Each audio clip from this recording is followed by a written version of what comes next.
সত্যি বলতে ওর এহেন পর্যালোচনা দেখে আমি কিন্তু আপ্লুত হয়ে গিয়েছি। ও করজোড়ে আমাকে রিভিউ দিচ্ছে।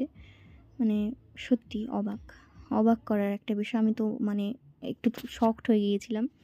তারপরে প্রতিবেশী এক কাকিমার সাথে দেখা।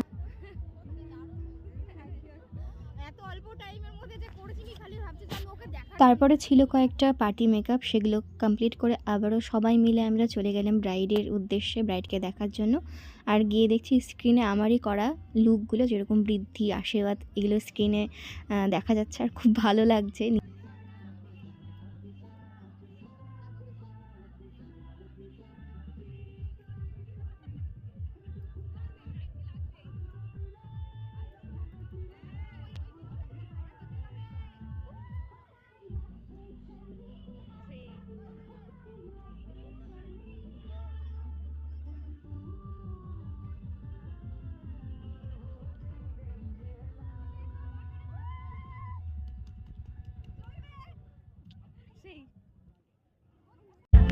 ক্যামেরা লাগলে বললো আজ ফেসবুকে। আজকের ব্রাইড খুব সুন্দর সাজানো হয়েছে।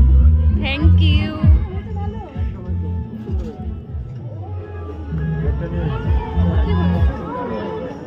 মানে আমি জাস্ট কয়েক মিনিট ভাবতেই সময় লাগছে যে আমি এরকম সম্মান, ভালোবাসা আমি পাচ্ছি ব্রাইডের থেকে, ব্রাইডের ফ্যামিলির থেকে। সত্যি এটা আমি অর্জন করেছি। মানে আমি কিছুক্ষণের জন্য যেন স্তব্ধ হয়ে গিয়েছিলাম। আর থেকে গেল আমার নয়ন আর হৃদয়ের কোণে এই সুন্দর মুহূর্তটা। আর যেটা না বললেই নয়, থ্যাংক ইউ সবাইকে, আমাদের টিমে যারা রয়েছে। এতগুলো বোতল এই ছেলেটাকে দেওয়া হয়েছে, সব জল খাবে বলেছে, একাই নিয়ে নিয়েছে।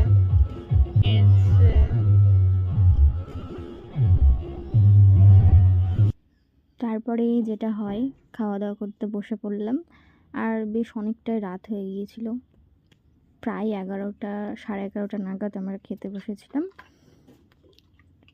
আর এই যে দলের মধ্যে এমন এক মহিলা, যা সব কিছুই নাকি লবণ লাগছে, এমনকি কফি আর জলটাও লবণ লাগছে। যেটা আমাদের কাছে একদম স্বাভাবিক সুন্দর লাগছে, ওগুলো ওর লবণ লাগছে। তা দোষটা কার? না, ওর একটু শরীরটা ভালো ছিল না, জ্বর ছিল, তবুও কাজে এসেছে। আর তারপরেই বেরোতে বেরোতে এই বরেরও দেখা পেয়ে গেলাম। বর তো পুরো নাচতে নাচতে বিয়ে করতে যাচ্ছে, বেশ সুন্দর একটা মোমেন্ট। তো আমি বললাম অল দ্য বেস্ট। তখন বাজে প্রায় 12টা। তারপরে বর চলে গেল বউয়ের উদ্দেশ্যে, আর আমরা বাড়িতে রওনা দিলাম। তো তোমরা তাড়াতাড়ি ঝটপট নিজের স্পেশাল দিনটাতে বুক করে ফেলো। আর আমার এই মিষ্টি ব্রাইডকে তোমাদের কেমন লাগলো কমেন্টে কিন্তু অবশ্যই জানিয়ে যে